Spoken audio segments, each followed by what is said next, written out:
Hello అండి, welcome back to Jahnavi vlogs. మేము వచ్చేసి అమ్మవారి టెంపుల్కి అయితే వెళ్తున్నాము. అదేనండి, ఉనికిలి పల్లాల తల్లి టెంపుల్కి. ఇంకా అమ్మవారికి దర్శనం అయితే చేసుకోవడానికి అనమాట. మేమైతే రాత్రి అయితే వెళ్తున్నాము. ఎంత చీకటిగా ఉందో చూసారా. ఇంకా కజిన్స్ అందరం అయితే వెళ్ళాము. గుడి వచ్చేసరికి లైటింగ్ మొత్తంతో కళ్ళకళ్ళాడిపోయిందండి. బంతి పూల దండలతో అయితే అమ్మవారికి డెకరేషన్ అయితే చేశారు. మొత్తం గుడి మొత్తం కూడా. ఇంకా అక్కడ వచ్చేసరికి భోజనాలు అయితే పెడుతున్నారు. పోతిరాజు అనమాట అతను.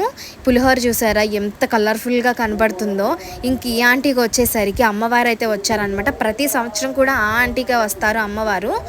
మీరు ఏం అడిగినా కూడా అమ్మవారు అయితే చెప్తారనమాట. ఇంక మేమైతే అమ్మవారి చేత కుంకుమ బొట్లు అయితే పెట్టించుకున్నాము. ఇంకా అమ్మవారి దగ్గరికి వచ్చేసరికి చూసారా బంతి పూల దండలతో ఎంత బాగా డెకరేషన్ అయితే చేశారో. నాకైతే 2 కళ్ళు కూడా సరిపోలేదు. అమ్మవారికి వెండి కిరీటం, వెండి చెవులు, అసలు అమ్మవారిని చూస్తుంటే ఇంకా మాకైతే ఇంకా అలా చూస్తూ ఉండిపోవాలనిపించిందండి. అంత బాగా నచ్చేశారు నాకైతే అమ్మవారికి 9 నవరాత్రులు కదా, 9 డేస్ కూడా ఏదో ఒక అలంకరణ అయితే చేశారనమాట. ఇంకా భోజనాలు కూడా పెట్టారనమాట. Thank you. ఫాలో చేసి లైక్ చేయండి.